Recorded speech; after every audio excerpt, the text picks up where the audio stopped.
বিসমিল্লাহির রহমানির রহিম। সুধী দর্শক, সালামু আলাইকুম ওয়া রাহমাতুল্লাহি ওয়া বারাকাতুহু।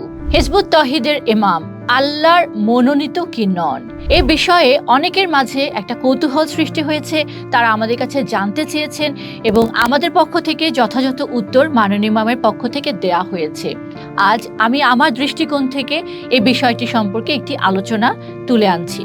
আমরা হিজবুত তৌহিদের সদস্যরা বিশ্বাস করি আমাদের ইমাম আল্লাহর মনোনীত, তবে এটি একান্তই আমাদের ঈমান ও বিশ্বাস, যা আমরা কারো উপরে জোর করে চাপিয়ে দিতে চাই না। যেমন বিশ্বনবী হযরত মুহাম্মদ সাল্লাল্লাহু আলাইহি ওয়াসাল্লাম যে আল্লাহর শেষ ও সর্বশ্রেষ্ঠ রাসূল, তা বিশ্বের প্রায় 200 কোটি মুসলমান সানন্দে বিশ্বাস করে, কিন্তু বাকি প্রায় 600 কোটি মানুষ তা মনে করে না। এতে স্পষ্ট যে বিশ্বাস কখনোই জোর জবরদস্তি বিষয় হতে পারে না। আমাদের মানসিকতার সংকীর্ণতার দরুন একটি বিষয়ে আমরা বুঝতে ভুল করি। আমরা ধরে নেই কাউকে আল্লাহর মনোনীত বললেই বুঝি নবুয়ত বা রিসালাত বোঝায়, কিন্তু প্রকৃতপক্ষে এটি মোটেও তেমন কিছু জটিল বা অকল্পনীয় বিষয় নয়। কাউকে আল্লাহর মনোনীত বললেই যে তিনি নবী রাসূল হবেন, বিষয়টা একদমই তা নয়। আল্লাহ রাব্বুল আলামিন পবিত্র কোরআনে পিতা আদম ও মা হাওয়াকে যখন জান্নাত থেকে দুনিয়াতে পাঠালেন, তখনই তিনি একটি অঙ্গীকার করেছিলেন। তিনি বলেছেন, আমার পক্ষ থেকে যখন তোমাদের কাছে কোনো হেদায়া বা পথ নির্দেশ আসবে, তখন যারা সেই হেদায়াতের অনুসরণ করবে তাদের কোনো ভয় থাকবে না এবং তারা চিন্তিতও হবে না। এখানে আল্লাহ শব্দটি ব্যবহার করেছেন হেদায়া, আর হেদায়া যাকে দেয়া হয় তিনি হলেন হাদি বা হেদায়া প্রাপ্ত। লক্ষ্য করুন, এখানে কিন্তু আল্লাহ নির্দিষ্ট করে নবী বা রাসূল শব্দটি উল্লেখ করেননি। কোরআনের অন্যান্য জায়গায় আল্লাহ রাসূল, নবী ও আম্বিয়া শব্দ উল্লেখ করেছেন। তবে প্রশ্ন হচ্ছে, আল্লাহ কাকে হেদায়েত করবেন? এ প্রসঙ্গে একটি হাদিস উল্লেখ করা যায়। আল্লাহ রাসূল সাল্লাল্লাহু আলাইহি ওয়াসাল্লাম বলেছেন, আল্লাহ যার কল্যাণ চান তাকে দ্বীনের গভীর জ্ঞান দান করেন। এমনকি রাসূল সাল্লাল্লাহু আলাইহি ওয়াসাল্লামের উপর দ্বীনের কাজের জন্য যে আল্লাহ সাধারণ বান্দাদের মধ্য থেকেও নির্বাচন করেন, তা কোরআনের এভাবে বলা হয়েছে, তারপর আমি আমার বান্দাদের মধ্য থেকে যাদের মনোনীত করেছি তাদেরকে কিতাবের উত্তরাধিকারী বানিয়েছি। এবার কোরআনের অন্যান্য আয়াতে আসা যাক। সেখানে আল্লাহ বলেছেন, তিনি যাকে ইচ্ছা হিকমত দান করেন এবং আপনার রব যা ইচ্ছা সৃষ্টি করেন এবং যাকে ইচ্ছা মনোনীত করেন। এখানে যাকে ইচ্ছা সিদ্ধান্তটি সম্পূর্ণ আল্লাহর এখতিয়ারে। হয়তো মানবীয় বা দুনিয়াবী দৃষ্টিতে সেই মানুষটি অযোগ্য হতে পারেন, কিন্তু আল্লাহর দৃষ্টিতে তিনি যোগ্য। যেমন মক্কার কাফেরদের দৃষ্টিতে আমাদের নবী মুহাম্মদ সাল্লাল্লাহু আলাইহি ওয়াসাল্লাম ছিলেন পিতৃহীন এতিম, সাধারণ ও সম্পদহীন একজন মানুষ, কিন্তু আল্লাহর দৃষ্টিতে তিনি ছিলেন নবুয়ত ও রিসালাত পাওয়ার যোগ্য। এজন্যই কোরআনে এসেছে, আল্লাহ যাকে ইচ্ছা হেদায়া দান করেন। সমাজের দৃষ্টিতে তিনি একজন সাধারণ শ্রমিকও হতে পারেন, আবার কোনো সম্মানিত ব্যক্তিও হতে পারেন। এবার দেখুন, মুমিনদের প্রসঙ্গে আল্লাহ বলেছেন, যারা ঈমান আনবে এবং আল্লাহর রাস্তায় সংগ্রাম করবে তারা হলো মুমিন। এই মুমিনদের কালবে বা হৃদয়ে আল্লাহ সাকিনা নাজিল করেন। এখানে নাজিল শব্দটি ব্যবহৃত হয়েছে। সাধারণত নাজিল বললে আমরা মনে করি ওহী নাজিল, যেটা নবীদের উপর হতো, কিন্তু আল্লাহর পক্ষ থেকে এই নাজিল হওয়া বা অবতীর্ণ হওয়া কেবল ওহীর বেলাতে সীমাবদ্ধ নয়। প্রশান্তি বা সাকিনাও মুমিনদের অন্তরে আল্লাহ নাজিল করেন। এখানে বলা হয়েছে সাকিনা, যার অর্থ হচ্ছে আত্মপ্রত্যয় বা প্রশান্তি। আল্লাহ যখন কাউকে মনোনীত করেন, তার মাধ্যমে মানব জাতি রিসালাত বা দ্বীনের বার্তা পায়। সেই রিসালাত ও নবুয়তের ওহী অনুসরণকারী মুমিনদের সাথেও আল্লাহর একটি আত্মিক সংযোগ থাকতে পারে। এটি শরীয়তের দৃষ্টিতে আশ্চর্যজনক কিছু নয়। আল্লাহ পবিত্র কোরআনে বলেন, আমি তার গ্রীবাস্থিত ধমনীর চেয়েও নিকটবর্তী।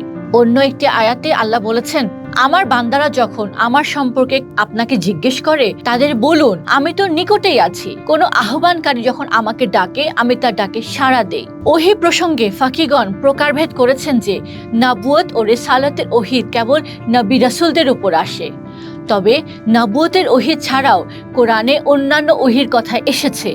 যেমন আল্লাহ মৌমাছিকে ওহী করেছেন এবং আপনার রব মৌমাছির প্রতি ওহী ইঙ্গিত বা নির্দেশ করলেন। মৌমাছি তো নবী নয়, এটি ছিল আল্লাহর নির্দেশ বা পথ নির্দেশ। আবার মুসা আলাইহিস সালামের মা, যিনি নবী ছিলেন না, তাকেও আল্লাহ ওহী বা প্রেরণা দিয়েছেন, বলেছেন শিশুকে দুধ পান করাও এবং ভয় পেলে তাকে নদীতে ভাসিয়ে দাও। হাদিসেও এসেছে নবীজি সাল্লাল্লাহু আলাইহি ওয়াসাল্লাম যখন মদিনায় হিজরত করে যাচ্ছিলেন, তখন তার কাসওয়া নামের উটটি কোন দিকে যাবে তা নিয়ে লোকেরা ডাকাডাকি করছিল। তখন রাসূলুল্লাহ সাল্লাল্লাহু আলাইহি ওয়াসাল্লাম বললেন, তাকে ছেড়ে দাও, তাকে নির্দেশ দেয়া হয়েছে। এও এক প্রকার ইশারা বা নির্দেশ ছিল। উট যদি আল্লাহর পক্ষ থেকে নির্দেশ পেতে পারে, মৌমাছির উপরে যদি আল্লাহর ওহী বা আদেশ আসতে পারে, তাহলে একজন মুমিন বান্দার অন্তরে আল্লাহ তাআলা দ্বীনের বিশেষ জ্ঞান বা ইলহাম দিতেই পারেন, কারণ আল্লাহ নিজেই ঘোষণা দিয়েছেন, আর যারা আমার রাস্তায় সর্বাত্মক প্রচেষ্টা চালায় আমি অবশ্যই তাদেরকে আমার পথসমূহের দিশা দেব। সুতরাং এই আলোচনা থেকে এটাই স্পষ্ট হয় যে কেউ যদি বলে তিনি আল্লাহর মনোনীত, তবে এত বিস্মিত বা হতবাক হবার কিছুই নেই। সবচেয়ে বড় প্রশ্ন হচ্ছে তিনি আসলে আল্লাহর মনোনীত কি না। তা বোঝার উপায় হলো তিনি কিসের দিকে ডাকছেন এবং তার কাজের ফলাফলটা কি। তা বোঝার জন্য দেখতে হবে তার কথা, আচরণ, কর্মপন্থা এবং এর পেছনে তার কোনো ব্যক্তিগত স্বার্থ আছে কিনা। কারণ প্রথমত আল্লাহ তাআলা আহ্বানের মানদণ্ড ও শ্রেষ্ঠত্ব সম্পর্কে বলেছেন, তার চেয়ে কার কথা উত্তম হতে পারে যে মানুষকে আল্লাহর দিকে আহ্বান জানায়, সৎকর্ম করে এবং বলে আমি একজন আত্মসমর্পণকারী। এবং দ্বিতীয়ত সূরা ইয়াসিনের 21 নম্বর আয়াতেও আল্লাহ মানদণ্ড দিয়ে বলেছেন, তোমরা অনুসরণ করো তাদের যারা তোমাদের কাছ থেকে কোনো প্রতিদান চায় না এবং যারা নিজেরা হেদায়েত প্রাপ্ত। হেদায়েত মানে সঠিক পথ, একমাত্র আল্লাহর তৌহিদ ও আনুগত্যে থাকা। যে ব্যক্তি আল্লাহর আনুগত্যের দিকে ডাকবেন এবং এর ফলশ্রুতিতে নিজে ও অন্যকে সৎ কাজে নিয়োজিত রাখবেন, তিনি স্বাভাবিকভাবে কোনো বিনিময় নেবেন না, কোনো নিষিদ্ধ কাজ করবেন না এবং আল্লাহর হুকুম বাস্তবায়নে আপ্রাণ চেষ্টা করবেন। এমন মানুষদের আল্লাহ অনুসরণ করতে বলেছেন। তিনি অবশ্যই আল্লাহর তৌফিক প্রাপ্ত বা মনোনীত না হলে আল্লাহ তাকে এই হেদায়েতের জ্ঞান দিতেন না। এবার আমাদের হিজবুত তৌহিদের ইমামের প্রসঙ্গে আসি। তিনি কি আল্লাহর মনোনীত? আমরা তাকে দীর্ঘ সময় ধরে প্রত্যক্ষ করছি। তিনি ঘন্টার পর ঘন্টা, এমনকি এক এক দিন তিনি 7-8 ঘন্টা পর্যন্ত বক্তব্য দিয়েছেন। আমরা দেখিনি কোনো বক্তব্যে তিনি বানিয়ে কিছু বলেছেন বা কোনো অন্যায্য বা অনর্থক কথা বলেছেন, কিংবা এমন কোনো ভুল করেছেন যার জন্য তাকে পরবর্তীতে ক্ষমা চাইতে হয়েছে। আজ পর্যন্ত তার কোনো বক্তব্যকে কেউ যুক্তি দিয়ে ভুল প্রমাণ করতে পারেনি।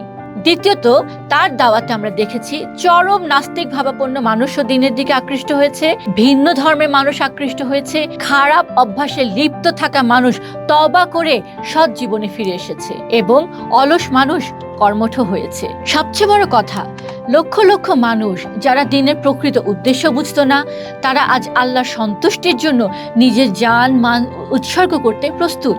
যে আন্দোলনের অনুসারীদের বিরুদ্ধে এতগুলো বছরেও কোনো ধরনের আইন ভঙ্গ করার রেকর্ড নেই, তা কিভাবে সম্ভব? সুতরাং আমাদের দেখতে হবে একজন মানুষের কথায় আল্লাহমুখী হচ্ছে নাকি আল্লাহ বিমুখ হচ্ছে, মানুষ ভালো হচ্ছে নাকি খারাপ হচ্ছে।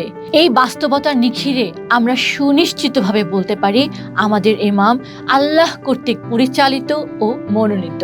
যাদের সঠিক জ্ঞান আছে তারা এটি বুঝবেন। আর সংঘাত বা বিতর্ক সৃষ্টিকারীদের ব্যাপারে তো আল্লাহ স্বয়ং বলেই দিয়েছেন, তাদের সামনে অলৌকিক কিছু ঘটে গেলেও তারা বিশ্বাস করবে না।